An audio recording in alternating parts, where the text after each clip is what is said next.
ಗಣಪತಿಯೇ ನಮಃ. ಓಂ ಶ್ರೀ ಶರವಣಭವಾಯ ನಮಃ. ನಮಸ್ಕಾರ ವೀಕ್ಷಕರೇ, ರಾಶಿ ವಿಶೇಷ ಯೂಟ್ಯೂಬ್ ಚಾನಲ್ಗೆ ಸ್ವಾಗತ. ಇವತ್ತಿನ ವಿಡಿಯೋದಲ್ಲಿ ನಾವು ಜ್ಯೋತಿಷ್ಯದ 3ನೇ ರಾಶಿ ಅಂದರೆ ಮಿಥುನ ರಾಶಿಯವರ ಬಗ್ಗೆ ಮಾತನಾಡ್ತಿದ್ದೇವೆ.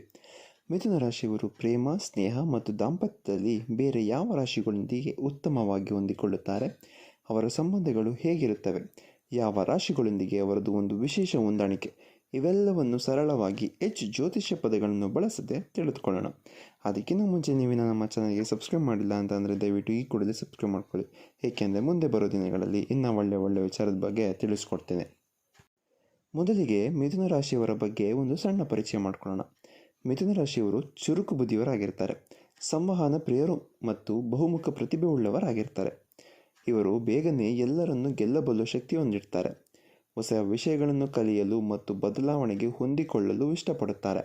ಕೆಲವೊಮ್ಮೆ ಇವರ ಅಸ್ಥಿರ ಸ್ವಭಾವದವರಾಗಿರ್ತಾರೆ, ನಿರ್ಧಾರಗಳನ್ನು ತೆಗೆದುಕೊಳ್ಳಲು ಹಿಂಜರಿಯುವವರಾಗಿರ್ತಾರೆ. ಇವರ ಗುಣಗಳು ಸಂಬಂಧಗಳ ಮೇಲೆ ಹೇಗೆ ಪರಿಣಾಮ ಬೀರುತ್ತೆ ಅಂತ ನೋಡೋಣ. ಇವಾಗ ಅತ್ಯುತ್ತಮ ಹೊಂದಾಣಿಕೆ ಆಗೋ ರಾಶಿಗಳು ಯಾವುದು ಅಂತ ತಿಳ್ಕೊಂಬರೋಣ. ಮೊದಲನೆಯ ರಾಶಿ ಬಂದು ತುಲಾ ರಾಶಿಯಾಗಿರುತ್ತೆ. ಮಿಥುನ ಮತ್ತು ತುಲಾ ಇಬ್ಬರು ವಾಯು ರಾಶಿಗಳು. ಇವರ ನಡುವೆ ಅದ್ಭುತ ಹೊಂದಾಣಿಕೆ ಇರುತ್ತೆ. ಇಬ್ಬರು ಸಂವಹನ ಪ್ರಿಯರಾಗಿರ್ತಾರೆ, ಸಾಮಾಜಿಕರು ಮತ್ತು ನ್ಯಾಯವನ್ನು ಇಷ್ಟಪಡುತ್ತಾರೆ. ಮಿಥುನ ರಾಶಿಯವರು ತುಲಾ ರಾಶಿಯವರ ಸೌಂದರ್ಯ ಪ್ರಜ್ಞೆಯನ್ನು ಮೆಚ್ಚುತ್ತಾರೆ. ತುಲಾ ರಾಶಿಯವರು ಮಿಥುನ ರಾಶಿಯವರ ಚುರುಕುತನವನ್ನು ಗೌರವಿಸುತ್ತಾರೆ. ಇವರ ಪ್ರೇಮ, ಸ್ನೇಹ ಮತ್ತು ದಾಂಪತ್ಯವು ಬೌದ್ಧಿಕವಾಗಿ ಪ್ರಬಲವಾಗುತ್ತದೆ. ಎರಡನೆಯ ರಾಶಿ ಬಂದು ಕುಂಭ ರಾಶಿ. ಮಿಥುನ ಮತ್ತು ಕುಂಭ ಇವರದ್ದು ಕೂಡ ವಾಯು ರಾಶಿಯ ಹೊಂದಾಣಿಕೆ ಇರುತ್ತೆ. ಇಬ್ಬರು ಸ್ವತಂತ್ರ ಮನೋಭಾವವರಾಗಿರ್ತಾರೆ, ಹೊಸ ವಿಚಾರಗಳನ್ನು ಇಷ್ಟಪಡುತ್ತಾರೆ ಮತ್ತು ಬುದ್ಧಿಜೀವಿಗಳಾಗಿರ್ತಾರೆ. ಇವರ ಸಂಬಂಧಗಳಲ್ಲಿ ಎಂದಿಗೂ ಬೇಸರವಿರುವುದಿಲ್ಲ. ಇಬ್ಬರು ಪರಸ್ಪರ ಸ್ವಾತಂತ್ರ್ಯವನ್ನು ಗೌರವಿಸುತ್ತಾರೆ ಮತ್ತು ಒಟ್ಟಾಗಿ ಹೊಸ ವಿಷಯಗಳನ್ನು ಅನ್ವೇಷಿಸುತ್ತಾರೆ. ಇವಾಗ ಒಳ್ಳೆಯ ಹೊಂದಾಣಿಕೆ ಆಗೋ ರಾಶಿಗಳು ಯಾವುದು ಅಂತ ನೋಡೋದಾದರೆ, ಮೊದಲನೆಯ ರಾಶಿ ಬಂದು ಮೇಷ ರಾಶಿ. ಮಿಥುನ ಮತ್ತು ಮೇಷ ಇವರದು ಒಂದು ಚುರುಕುತನದ ಸಂಬಂಧ. ಮಿಥುನ ರಾಶಿಯವರು ತಮ್ಮ ಮಾತುಗಳಿಂದ, ಮೇಷ ರಾಶಿಯವರು ತಮ್ಮ ಕಾರ್ಯಗಳಿಂದ ಆಕರ್ಷಿಸುತ್ತಾರೆ. ಇಬ್ಬರು ಹೊಸ ವಿಷಯಗಳನ್ನು ಇಷ್ಟಪಡುತ್ತಾರೆ. ಆದರೆ ಮೇಷರಾಶಿಯವರು ಆತುರ ಮತ್ತು ಮಿಥುನ ರಾಶಿಯವರ ಅಸ್ಥಿರತೆ ಕೆಲವೊಮ್ಮೆ ಸವಾಲಾಗಬಹುದು. ಆದರೂ ಇವರ ನಡುವೆ ಬಲವಾದ ಬೌದ್ಧಿಕ ಹೊಂದಾಣಿಕೆ ಸಾಧ್ಯವಾಗಿರುತ್ತೆ.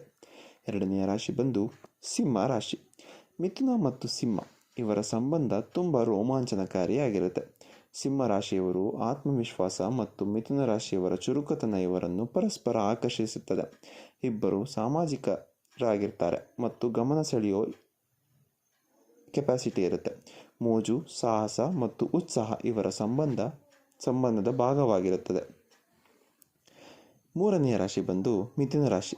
ಇಬ್ಬರು ಮಿಥುನ ರಾಶಿಯವರು ಸೇರಿದರೆ ಸಂಬಂಧವು ತುಂಬ ಆಸಕ್ತಿದಾಯಕ ಮತ್ತು ಚುರುಕುತನದಿಂದ ಕೂಡಿರುತ್ತದೆ. ಇಬ್ಬರು ಒಬ್ಬರನ್ನೊಬ್ಬರು ಚೆನ್ನಾಗಿ ಅರ್ಥ ಮಾಡಿಕೊಳ್ಳುತ್ತಾರೆ. ಆದರೆ ಒಬ್ಬರು ಅಸ್ಥಿರ ಸ್ವಭಾವವರಾಗಿರುವುದರಿಂದ ಕೆಲವೊಮ್ಮೆ ಗೊಂದಲ ಮತ್ತು ನಿರ್ಧಾರಗಳನ್ನು ತೆಗೆದುಕೊಳ್ಳುವುದರಲ್ಲಿ ತೊಂದರೆ ಉಂಟಾಗಬಹುದು. ಇವಾಗ ಮಿಥುನ ರಾಶಿಯವರಿಗೆ ಸವಾಲಿನ ಹೊಂದಾಣಿಕೆ ಯಾವುದು ಅಂತ ಅಂದರೆ, ಮೊದಲನೆಯ ರಾಶಿ ಬಂದು ಕನ್ಯಾ ರಾಶಿ. ಮಿಥುನ ಮತ್ತು ಕನ್ಯಾ ಇಬ್ಬರು ಬುಧ ಗ್ರಹದ ಪ್ರಭಾವಕ್ಕೆ ಒಳಗಾದ ರಾಶಿಗಳು. ಕನ್ಯಾ ರಾಶಿಯವರು ಹೆಚ್ಚು ಪ್ರಾಯೋಗಿಕ ಮತ್ತು ವಿವರಗಳಿಗೆ ಗಮನ ನೀಡಿದರೆ, ಮಿಥುನ ರಾಶಿಯವರು ವಿಶಾಲ ಚಿಂತನೆ ಉಳ್ಳವರು ಮತ್ತು ಅಸ್ಥಿರ.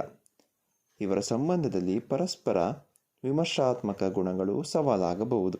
ಎರಡನೆಯ ರಾಶಿ ಬಂದು ಧನುರಾಶಿ. ಮಿಥುನ ಮತ್ತು ಧನು ಇವರು ವಿರುದ್ಧ ದಿಕ್ಕಿನ ಆಕರ್ಷಣೆಯನ್ನು ಇನ್ನೊಂದು ಸಂಬಂಧ. ಮಿಥುನ ರಾಶಿಯವರು ವಿಷಯಗಳನ್ನು ಹಗುರವಾಗಿ ತೆಗೆದುಕೊಂಡರೆ, ಧನುರಾಶಿಯವರು ಹೆಚ್ಚು ಆಳವಾಗಿ ಆಲೋಚಿಸುತ್ತಾರೆ. ಇವರ ಸಂಬಂಧದಲ್ಲಿ ಅಸ್ಥಿರತೆ ಮತ್ತು ಬದ್ಧತೆ ಕೊರತೆ ಸಮಸ್ಯೆಗಳನ್ನು ಸೃಷ್ಟಿಸಬಹುದು. ಮೂರನೆಯ ರಾಶಿ ಬಂದು ಮೀನ ರಾಶಿ. ಮಿಥುನ ಮತ್ತು ಮೀನ ಈ ಸಂಬಂಧದಲ್ಲಿ ಸಂವಹನದ ಕೊರತೆ ಇರಬಹುದು. ಮಿಥುನ ರಾಶಿಯವರು ತಾರ್ಕಿಕವಾಗಿದ್ದರೆ, ಮೀನರಾಶಿಯವರು ಹೆಚ್ಚು ಭಾವನಾತ್ಮಕ ಮತ್ತು ಕನಸುಗಾರರಾಗಿರ್ತಾರೆ. ಇವರ ನಡುವೆ ತಿಳುವಳಿಕೆಯ ಕೊರತೆ ಸವಾಲಾಗಬಹುದು. ಈಗ ಮಿಶ್ರ ಹೊಂದಾಣಿಕೆ ಯಾವುದು ಅಂತ ನೋಡ್ಕೊಂಬರೋದಾದರೆ, ಮೊದಲನೆಯ ರಾಶಿ ಬಂದು ವೃಷಭ ರಾಶಿ. ಮಿಥುನ ಮತ್ತು ವೃಷಭ ರಾಶಿಯವರು ಸ್ಥಿರವಾಗಿದ್ದರೆ, ಮಿಥುನ ರಾಶಿಯವರು ಅಸ್ಥಿರ ಆಗಿರ್ತಾರೆ. ಮಿಥುನ ರಾಶಿಯವರಿಗೆ ನಿರಂತರ ಬದಲಾವಣೆ ಬೇಕಿದ್ದರೆ, ವೃಷಭ ರಾಶಿಯವರಿಗೆ ಶಾಂತಿಯ ಜೀವನ ಬೇಕು. ಇವರ ಸಂಬಂಧಕ್ಕೆ ಹೆಚ್ಚು ಪ್ರಯತ್ನ ಮತ್ತು ತಿಳುವಳಿಕೆ ಅಗತ್ಯ ಆಗಿರುತ್ತೆ.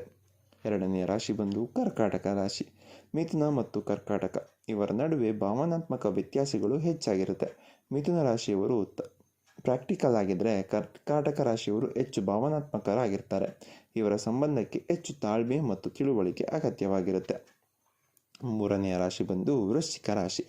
ಮಿಥುನ ಮತ್ತು ವೃಶ್ಚಿಕ ಇವರ ಸಂಬಂಧದಲ್ಲಿ ನಂಬಿಕೆಯ ಸಮಸ್ಯೆಗಳು ಬರಬಹುದು. ಮಿಥುನ ರಾಶಿಯವರು ಮುಕ್ತವಾಗಿರುವಾಗ ವೃಶ್ಚಿಕ ರಾಶಿಯವರು ನಿಗೂಢವಾಗಿರುತ್ತಾರೆ. ಇವರ ನಡುವೆ ಸಂಘರ್ಷಗಳು ಹೆಚ್ಚು ಬರಬಹುದು. ವಿಶ್ವಾಸ ಮತ್ತು ಪ್ರಾಮಾಣಿಕತೆ ಮುಖ್ಯವಾಗಿರುತ್ತೆ. ನಾಲ್ಕನೆಯ ರಾಶಿ ಬಂದು ಮಕರ ರಾಶಿ. ಮಿಥುನ ಮತ್ತು ಮಕರ ಇಬ್ಬರ ಜೀವನ ಶೈಲಿ ವಿಭಿನ್ನವಾಗಿರಬಹುದು. ಮಿಥುನ ರಾಶಿಯವರು ಚುರುಕಾಗಿದ್ದರೆ ಮಕರ ರಾಶಿಯವರು ಶಿಸ್ತುಬದ್ಧರಾಗಿರ್ತಾರೆ. ಇವರ ಸಂಬಂಧದಲ್ಲಿ ಬದ್ಧತೆ ಮತ್ತು ಜವಾಬ್ದಾರಿಯ ವಿಚಾರದಲ್ಲಿ ಭಿನ್ನಾಭಿಪ್ರಾಯಗಳು ಬರಬಹುದು. ಮಿಥುನ ರಾಶಿಯವರೇ, ನಿಮ್ಮಲ್ಲಿರುವ ಚುರುಕುತನ ಮತ್ತು ಸಂವಹನ ಕೌಶಲ್ಯ ಸಂಬಂಧಗಳಲ್ಲಿ ಅದ್ಭುತವಾಗಿ ಕೆಲಸ ಮಾಡುತ್ತದೆ.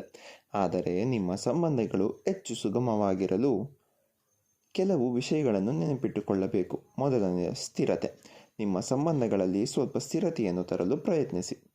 ಎರಡನೆಯದು ಕೇಳುವುದನ್ನು ಕಲಿಬೇಕು. ಇತರರು ಹೇಳುವುದನ್ನು ಆಲಿಸಿ ಮತ್ತು ಅವರಿಗೆ ಅರ್ಥ ಮಾಡಿಕೊಂಡಿದ್ದರೆ ನೀವು ಅದನ್ನು ತೋರಿಸಿ. ಮೂರನೆಯದು ನಿರ್ಧಾರ. ಪ್ರಮುಖ ನಿರ್ಧಾರಗಳನ್ನು ತೆಗೆದುಕೊಳ್ಳುವಾಗ ಅತಿಯಾಗಿ ಯೋಚಿಸದೆ ಸ್ಪಷ್ಟವಾಗಿರಿ. ನಾಲ್ಕನೆಯದು ಪ್ರಾಮಾಣಿಕತೆ. ನಿಮ್ಮ ಭಾವನೆಗಳನ್ನು ಸ್ಪಷ್ಟವಾಗಿ ಮತ್ತು ನೇರವಾಗಿ ವ್ಯಕ್ತಪಡಿಸಿ. ನೋಡಿದ್ರಲ್ಲ, ಮಿಥುನ ರಾಶಿಯವರ ಹೊಂದಾಣಿಕೆ ಬೇರೆ ಬೇರೆ ರಾಶಿಗಳೊಂದಿಗೆ ಹೇಗೆ ಇರುತ್ತದೆ ಎಂದು. ಯಾವುದೇ ಸಂಬಂಧಕ್ಕೂ ಪ್ರೀತಿ, ತಿಳುವಳಿಕೆ ಮತ್ತು ಪರಸ್ಪರ ಗೌರವವೇ ಮುಖ್ಯವಾಗಿರುತ್ತೆ. ಜ್ಯೋತಿಷ್ಯವು ಒಂದು ಮಾರ್ಗದರ್ಶಿಯಷ್ಟೇ. ನಿಮ್ಮ ಪ್ರಯತ್ನ ಮತ್ತು ಕಾಳಜಿಯೇ ಸಂಬಂಧಗಳನ್ನು ಬಲಪಡಿಸುತ್ತದೆ. ಈ ವಿಡಿಯೋ ನಿಮಗೇನಾದರೂ ಉಪಯುಕ್ತವಾಗಿದ್ದರೆ ದಯವಿಟ್ಟು ಈ ವಿಡಿಯೋನ ಲೈಕ್ ಮಾಡಿ, ಶೇರ್ ಮಾಡಿ ಹಾಗೂ ನಿಮ್ಮ ಸ್ನೇಹಿತರೊಂದಿಗೆ ಈ ವಿಡಿಯೋನ ಕಳಿಸ್ಕೊಡಿ. ಮತ್ತೆ ಮುಂದಿನ ವಿಡಿಯೋದೊಂದಿಗೆ ಹೊಸ ವಿಚಾರದೊಂದಿಗೆ ಬರ್ತೀನಿ. ಅಲ್ಲಿವರೆಗೂ ಧನ್ಯವಾದಗಳು.